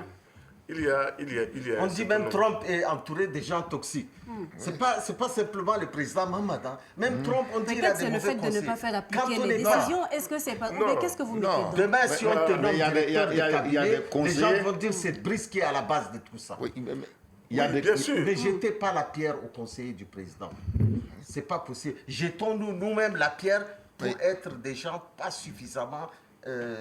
Non. Apparemment, éduqués. monsieur le ministre, Mais non, à ce ce point, niveau, à ce ce niveau, point, monsieur vous le m'étouffez ministre. pratiquement. Non, Moi, je vais vous laisser s'il vous plaît, l'avantage, mais à ce pas niveau, d'accord avec le comment- ministre. si on se réfère, je si on se m'excuse. réfère, Moi, je ne s'il suis vous pas plaît. d'accord avec le ministre. D'accord, mais si on se Tu as le réfère droit. par exemple... Laissez-moi terminer mon idée au moins. Juste une parenthèse, Ouais. si on se réfère par exemple à ce que le président lui-même a déploré lors de sa visite à Djermaya, qui reçoit Voilà. des faux rapports, Voilà. est-ce qu'à ce niveau, vous ne pensez pas Ça, qu'il y a c'est de pas ses ceux-là conseillers. qui... Voilà. Mais on C'est ne- pas- ce ne sont pas que des conseillers. Madame, quand on dit les conseillers, c'est le cabinet du président et son entourage direct. Attendez. On parle de l'ensemble du gouvernement ou que des conseillers? Mais c'est C'est ça, les l'ensemble. conseillers du président, c'est son entourage, c'est son cabinet. Le président, il n'intervient pas dans la gestion de l'État. Non, mais- C'est le Premier ministre. Mais ce n'est qui- pas question d'indexer que les conseillers. Madame, C'est de Madame, l'ensemble il du faut voir gouvernement. comment est organisée notre constitution. Le D'accord. président de la République est politiquement irresponsable. Il n'est responsable de ses actes que quand c'est contresigné par les ministres et le Premier ministre. C'est le Premier ministre qui gère l'État. Nous sommes dans un régime parlementaire à où fait. le gouvernement est responsable devant l'Assemblée nationale. Le président de la République est un homme qui est là pour les grands équilibres. S'il y a des rapports qui lui viennent mal, c'est de l'administration soit centrale, soit de ses ministres. Tout Mais à quand fait. vous parlez que l'entourage du président ou ses conseillers, c'est son cabinet direct. Et c'est pour ça que j'ai intervenu. D'accord. Mais qu'il y ait des dysfonctionnements dans l'administration pour faire des mauvais rapports, ça, c'est des choses que je ne peux Oui. pas défendre. Non, mais il y a des Laissez-moi- conseillers qui font des, laissez-moi qui font dire des un- rapports tronqués. J'ai un point sur la sait cohésion pas, L'État a nationale. relevé Écoutez, ce jour. j'ai Moi, un je point sur m'attendais la- à ce que le chef de l'État Je laisse l'avantage, limongeait même les ministres concernés ce jour. Je laisse Ah, l'avantage je au m'attendais à ministre ce que le Foulamani ministre qui- mettait fin aux fonctions de ces ministres qui ont failli. Parce que le président était Ils sont pas dans ses tous ses conseillers, états. Le président a tapé du poing sur Christian, la je Un voudrais ministre n'est bien pas le répondre conseiller à... du président. Non, moi je ne parle pas de la conseillers. nationale. Mais le président était en colère. Il y avait des J'ai ministres toujours concernés eu à faire des qui étaient là. On a senti Donc moi ça. je pensais Maintenant, qu'on on allait fi- sanctionner On les finit ministres avec, qui ont docteur, menti. je dis docteur Mbaïmon. Oui, vous finissez. Votre idée. Maintenant, ce que je voudrais suggérer, je laisse l'avantage du débat concernant l'entourage du président. Effectivement, on sait que le président ne va pas tout contrôler, mais il a quand même des choses à contrôler. Mais si les gens partent faire autre chose et viennent lui rendre compte, ça peut donner ce que cela peut donner. Mais là, je laisse l'avantage. Maintenant, je reviens sur la cohésion Le ministre nationale. les a bien défendus. Moi, j'ai toujours dit, et je crois que je peux profiter de ce micro pour réitérer cela. Si les pratiques que nous continuons actuellement continuent, nous ne pouvons pas suffisamment nous réconcilier et nous brasser normalement pour arriver à une cohésion nationale. Les Tchadiens compatissent mieux dans les lieux de malheur. Et moi, j'ai proposé ceci. Il faut qu'on amène nos écoles confessionnelles là au niveau écuménique. Au niveau Œcuménique. C'est-à-dire que des écoles coraniques, des écoles bibliques qui pullulent partout là, il faut les unir dans une même enceinte. Il faut que l'État leur donne des espaces pour qu'ils soient ensemble et que l'État contrôle. Même le contenu quel pédagogique. Dans le but de faire De le la brassage. cohésion. Comme un État De la- démocratique.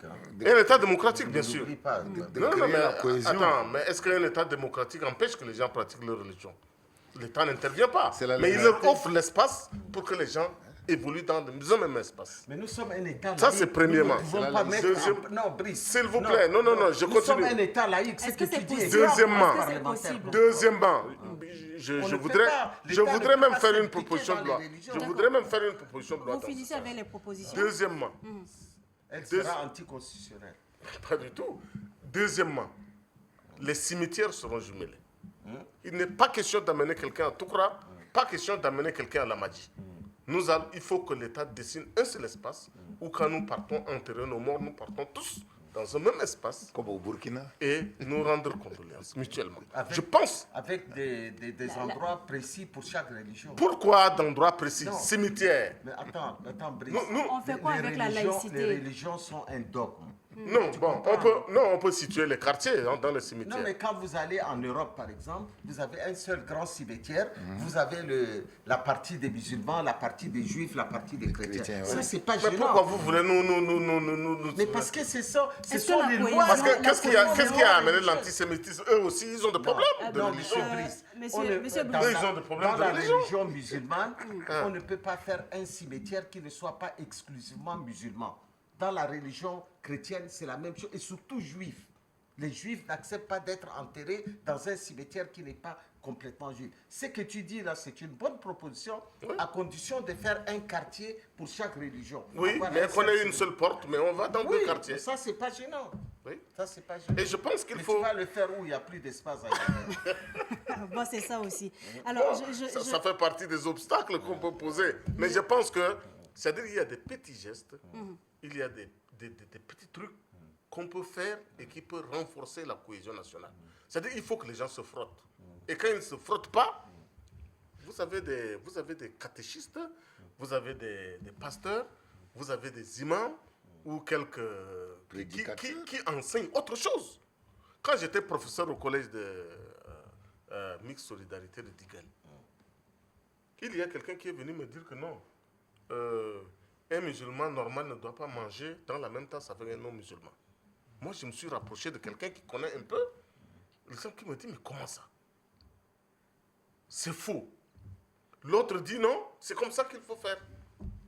Il y a eu cette contradiction que les gens traînent.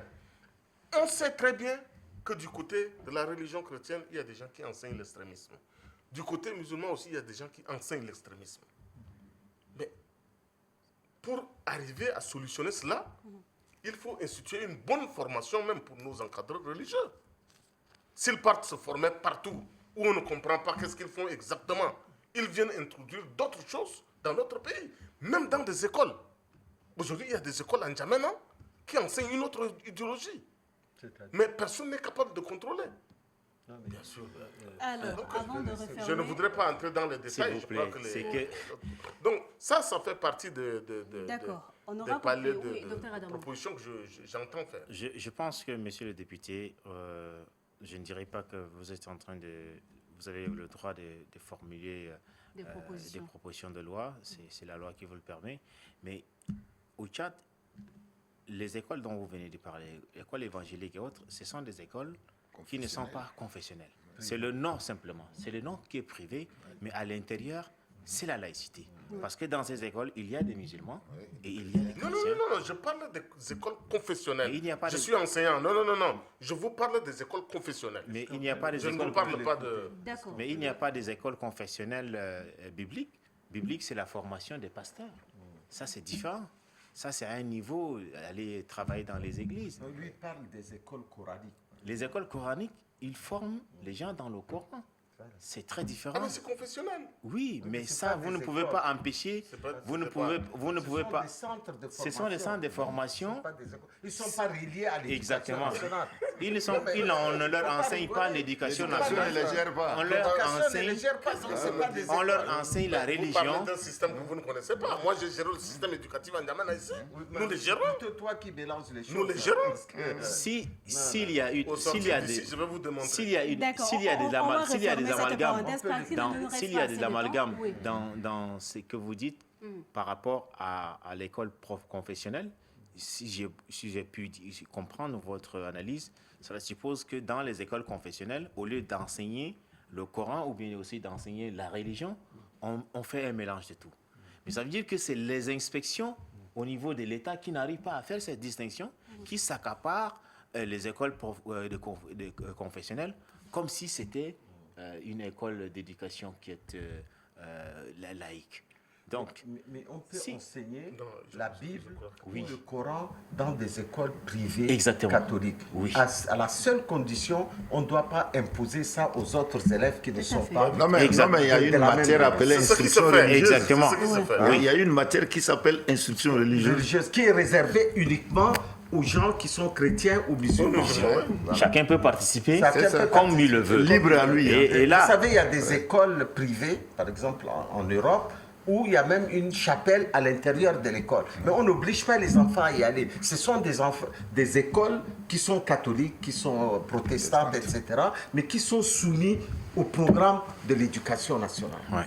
Ça pose pas de problème. Oui. Ça fait partie du caractère laïque de notre État. Exactement. D'accord. Alors, avant de passer donc au dernier aspect, le chantier 2, pour finir, puisqu'il ne nous reste pas d'ailleurs assez de temps, je me rappelle encore de ce que le président dit dans ce premier chantier, et je cite, « Je crois fermement en l'espérance d'un Tchad uni, rassemblé et prospère. Durant ces dernières années, j'ai inlassablement œuvré à fédérer notre peuple, animé par un esprit de concorde et de fraternité. La diversité de nos traditions religieuses, culturelles et politiques n'est ni un handicap ni une faiblesse, mais notre très grande richesse. C'est fort de cette conviction que j'ai initié le dialogue national inclusif et souverain, le DENIS, pierre angulaire de l'union nationale renouvelée que je souhaite perpétuer. Alors aujourd'hui, est-ce que je voulais savoir si cette union d'après-dialogue est donc différente de celle d'aujourd'hui. Que dire de la cohésion sociale, Monsieur le ministre? Et puis, je me réfère aussi à ce dernier incident qui s'est passé il y a quelques jours devant le musée avec les élèves qui sont donc en visite. Malheureusement, ces élèves ont trouvé la mort. C'est donc juste un cas parmi tant d'autres. Mais je me demande, que dire de la cohésion sociale aujourd'hui? Oui, c'est plus la cohésion nationale que sociale. Parce que la cohésion sociale peut aussi toucher des domaines de déséquilibre dans les salaires, etc. Tout ça qui peuvent amener des conflits. La cohésion nationale, c'est la volonté commune de vivre ensemble. Beaucoup de gens disent que j'étais toujours d'accord avec en désaccord avec les grands penseurs occidentaux, qui nous ont fait apprendre des choses en disant que les Africains, on leur a coupé des territoires n'importe comment, ils n'ont pas de nation. Or, le Tchad a montré qu'on est une nation. Nous avons pu démontrer que nous étions une nation. Parce que vous qui êtes peut-être plus jeunes, vous n'avez pas vu les drames qu'on a connus en 1979, où nous sommes massacrés entre nous, où le pays était divisé en zone méridionale et le reste du pays. Mais avec tout ça, les Tchadiens se sont retrouvés pour reconstruire l'État et vivre cas ensemble dans le même pays. C'est ça la nation. Ouais. Elle a des problèmes à l'intérieur, des graves problèmes de cohésion mais la nation tchadienne est désormais réelle. La division du Tchad entre le nord et le sud, ou entre l'est et l'ouest, est d'une inutilité totale. Parce que on a déjà du mal avec le Tchad actuel d'aller vers l'émergence économique. Imaginez si on est divisé, comment on risque de s'éparpiller en micro-États. Mais avec l'allure de ce qui se passe, est-ce qu'on ne craint pas ces événements? Vous savez, madame, le gouvernement n'est pas responsable des conflits entre éleveurs, enfin des conflits communautaires. Ouais. Le gouvernement gère ces conflits-là pour plusieurs raisons. D'abord parce qu'il y a peut-être des mauvais administrateurs, peut-être aussi parce que les communautés sont manipulées par des personnes de mauvaises intentions, mais toujours est-il qu'il n'y a pas une politique nationale du gouvernement pour créer ces conflits. Chaque fois qu'il y a eu ces conflits, le gouvernement a dépêché sur place. Et quand vous dites que les administrateurs ne sont pas bons, il y a beaucoup d'administrateurs qui sont excellents. Mais on ne voit pas les trains qui arrivent à l'heure, on voit toujours les trains qui sont en retard. Il y a quelques brebis galeuses qui font du désordre, je vous le concède. Mais du point de vue global, nous avons le sentiment que nous consolidons un pays et nous consolidons une nation. Mais nous avons beaucoup d'hommes politiques. Je ne parle pas de Brice qui est un opposant, même si on dit qu'il a été acheté, mais je ne savais pas que l'échiquier politique était un centre commercial. Brice, c'est mon ami, je le connais, c'est quelqu'un qui a beaucoup de convictions et qui est aussi quelqu'un qui s'adapte à la réalité du pays. Il faut bien un homme politique qui est arc-bouté dans ses positions. Ce n'est pas un homme politique. Prenez M. Masra. Quand nous sommes allés l'amener de Kinshasa ici, M. Masra a mis de l'eau dans son vin pour pouvoir être Premier ministre. Et moi, j'ai été son ministre et ça s'est très, très bien passé. C'est un homme intelligent. C'est un homme intelligent. Il faut pas... Je ne vais pas parler des derniers événements parce que c'est entre les mains de la justice. Oui, mais déjà. il ne faut pas jeter la pierre aussi aux hommes politiques qui essayent de trouver une solution pour leur pays. Je suis surpris que les militants des transformateurs qui pilulent sur les réseaux sociaux et qui nous empêchent de vivre reprochent à Brice quelque chose que leur chef a fait. Qu'il a été même Premier ministre. Il a même eu de l'argent. Il a été ramené au Tchad. Il a signé des accords. Mais si c'est Brice qui a fait ça, demain on va aller même brûler sa maison. Il faut arrêter avec les hommes politiques s'adaptent à l'échiquier politique. Maintenant, madame, je vais vous dire une chose. Je vous jure, moi je suis musulman, je peux vous dire, Wallahi, je jure devant Dieu que la volonté toujours du chef de l'État a été de faire en sorte que le maximum de Tchadiens participent. J'ai eu à gérer des politico-militaires qui n'étaient pas des politico-militaires. J'ai même eu à gérer quelqu'un qui était mon aide de camp quand j'étais rebelle. Il est devenu chef militaire. C'est des politico-militaires fabriqués. Le président me dit, il faut ouvrir, ouvre-toi. Moi, je suis plus vieux que lui. Il a l'âge de mes enfants. Mais il me dit, laisse tomber. Amenons les Tchadiens.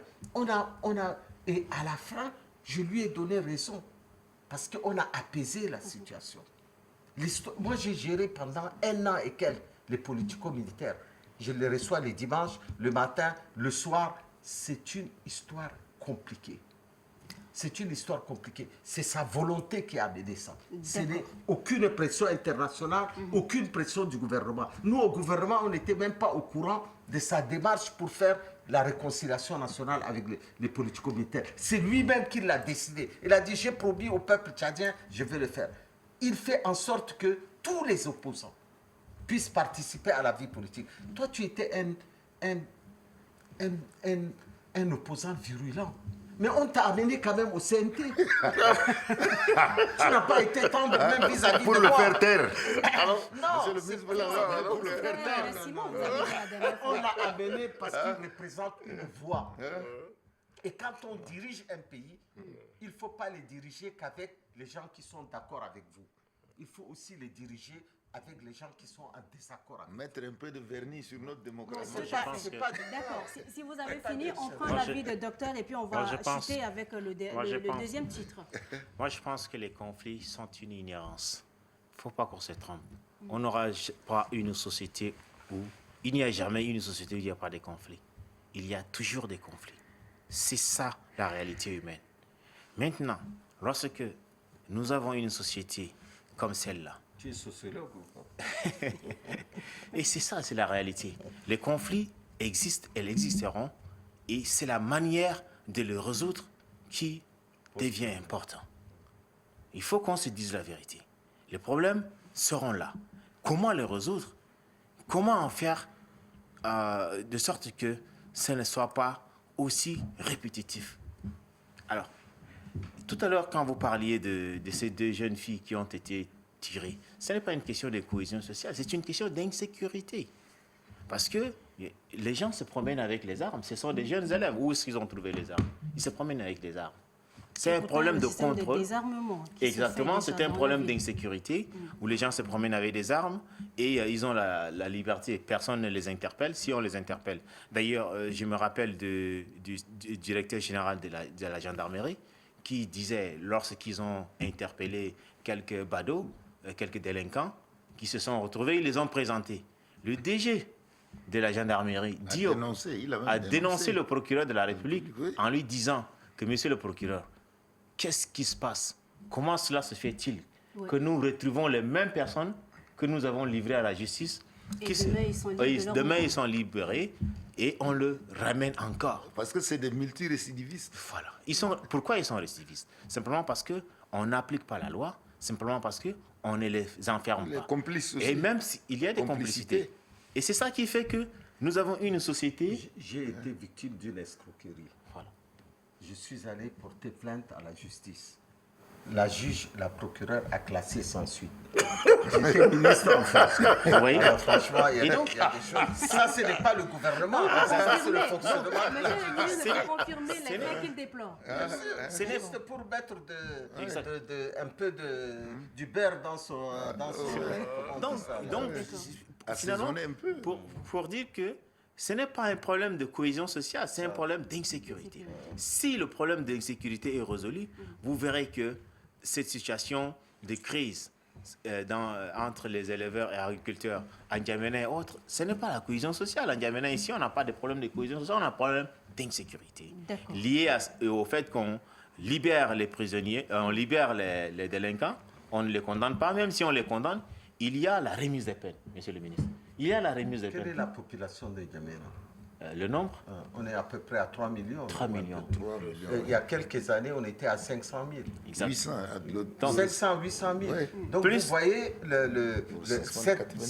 cette agglomération génère de l'insécurité. Exactement. Il appartient donc maintenant à l'État. Il appartient donc à l'État d'essayer de faire ce qu'on appelle la proximité, de créer des polices. Si vous pouvez faire aussi des propositions comme ça Oui, aussi. c'est ce que je suis en train de dire, tout à de fait. créer des polices de Précis proximité pour chuter. pour pouvoir donc permettre à ces gens-là de surveiller les endroits où il y a plus d'insécurité. Il faut que l'administration judiciaire, à travers la police, se rapproche des citoyens, essaye même d'être plus prompte à répondre aux appels des citoyens. Et je pense qu'il y a même des numéros qui sont mis. Des numéros verts. Alors, les numéros verts, est-ce que ces numéros sont utilisés?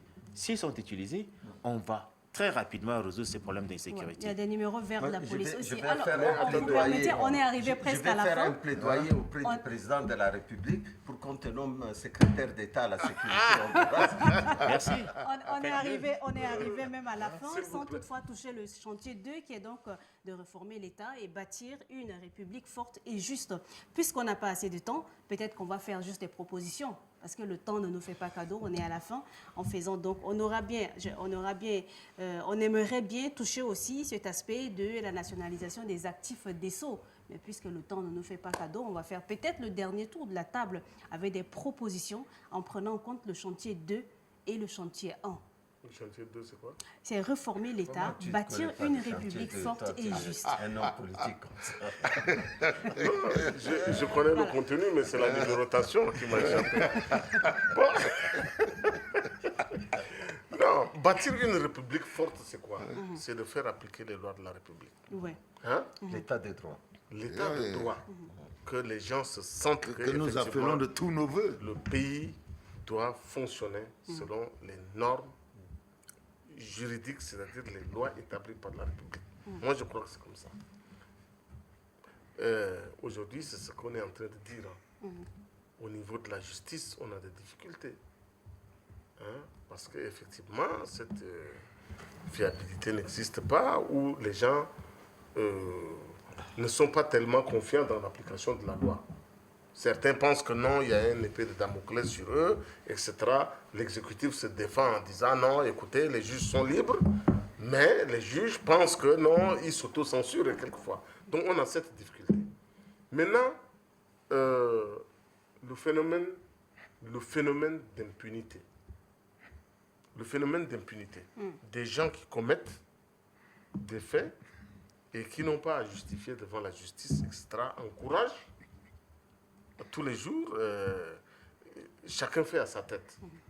Bâtir une république forte, c'est-à-dire, c'est aussi assurer une bonne distribution de richesses et d'emploi à tout le monde selon le critère républicain. Si on ne fait pas ça, il y aura toujours des récriminations.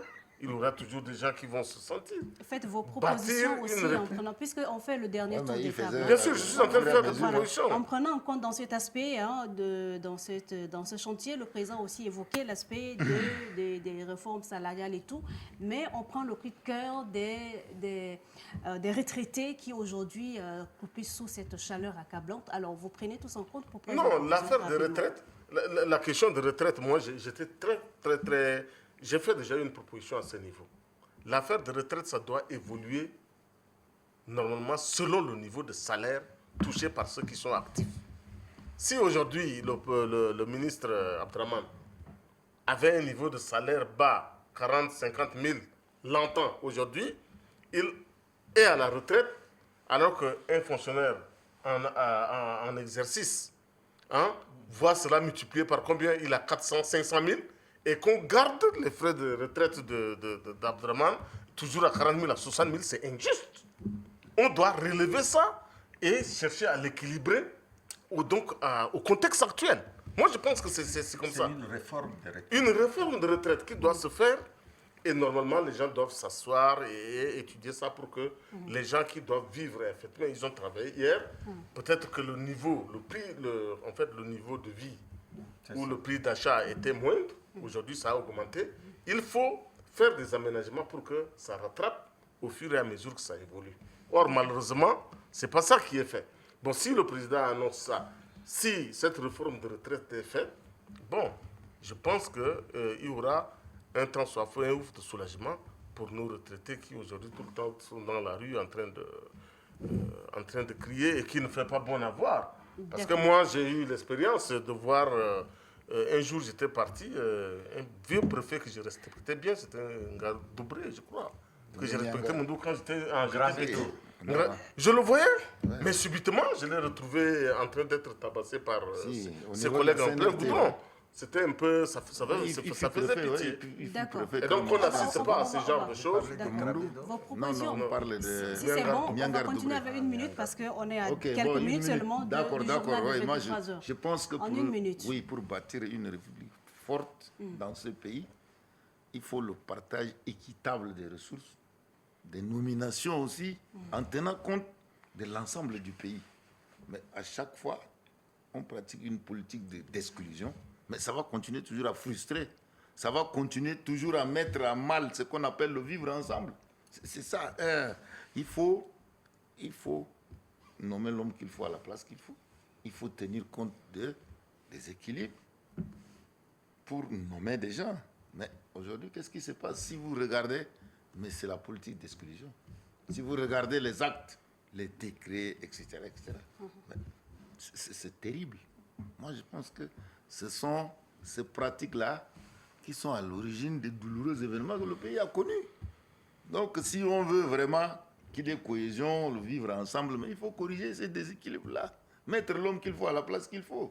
Mais quand c'est une exclusion, c'est le sectarisme, c'est le tribalisme, mais on ne va jamais arriver à réaliser l'unité nationale, arriver jamais à réaliser ce qu'on appelle le vivre ensemble. D'accord. Merci beaucoup, docteur Adamou. Alors, moi, je pense que réformer l'État, c'est éduquer le citoyen à connaître ce qu'est l'amour de la patrie, à connaître son pays, à l'aimer, à gérer les biens de l'État avec intégrité, avec loyauté. Et cela commence par l'éducation au niveau de la base. Moi, je souhaiterais qu'on réintroduise l'éducation civique à l'école pour que les jeunes puissent comprendre ce que c'est l'État, ce que c'est la patrie, ce que c'est l'intégrité, ce que c'est l'amour de la patrie, afin de construire le droit.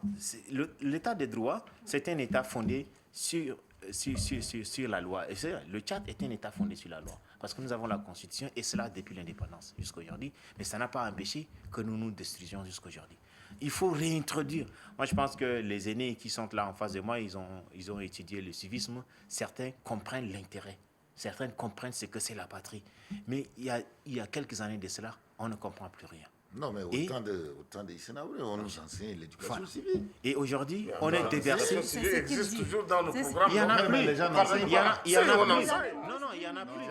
Il y en a plus. Monsieur le député, allez-y, menez des enquêtes. Il y en a plus.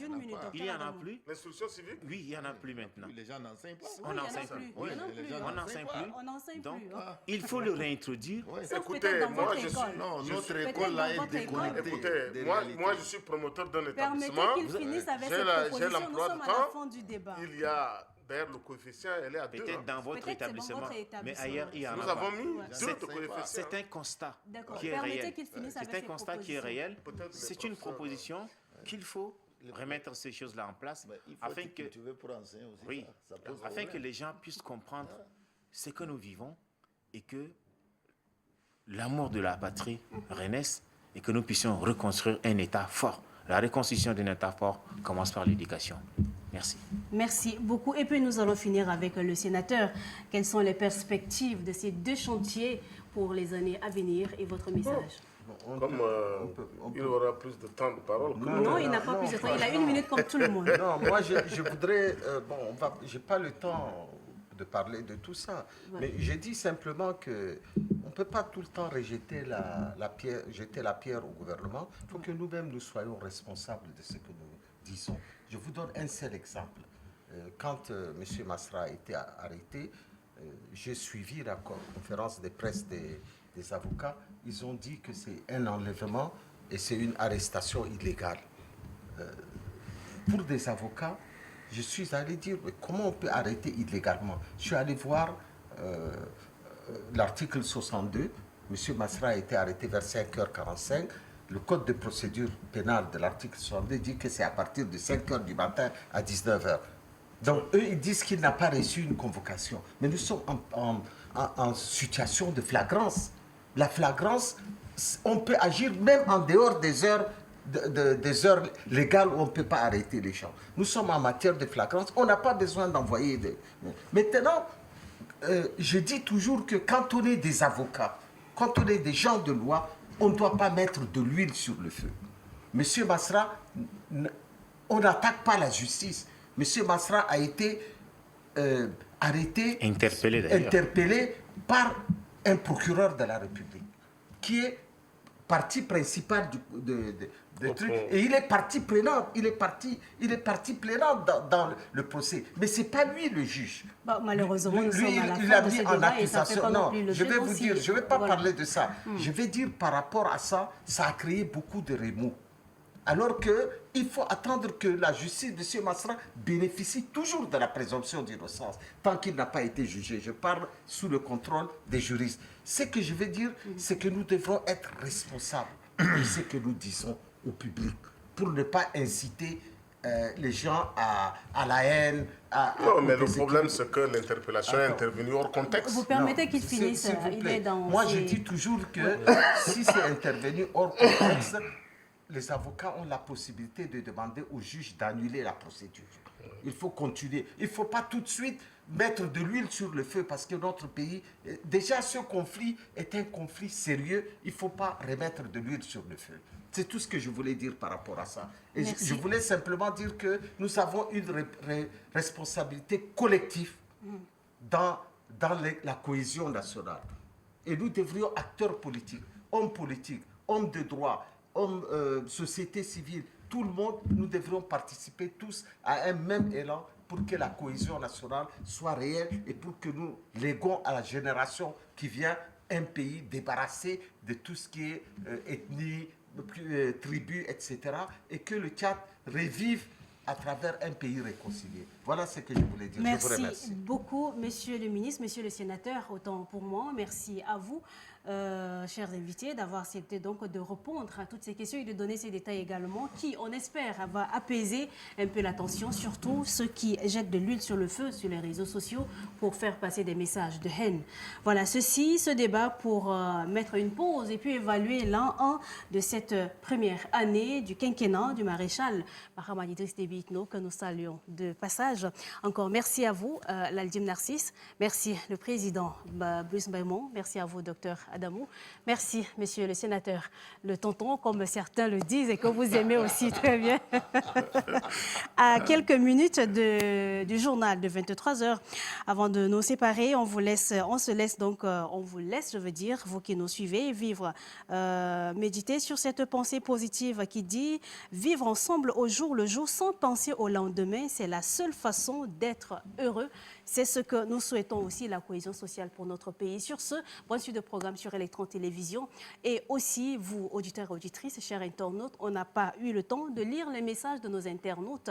Mais comme le sénateur aime bien aussi lire les messages, nous espérons qu'il aura le temps de... J'ai déjà lu, ils sont Voilà. pas fameux. Encore merci à tous. Et voilà, bonsoir et à demain.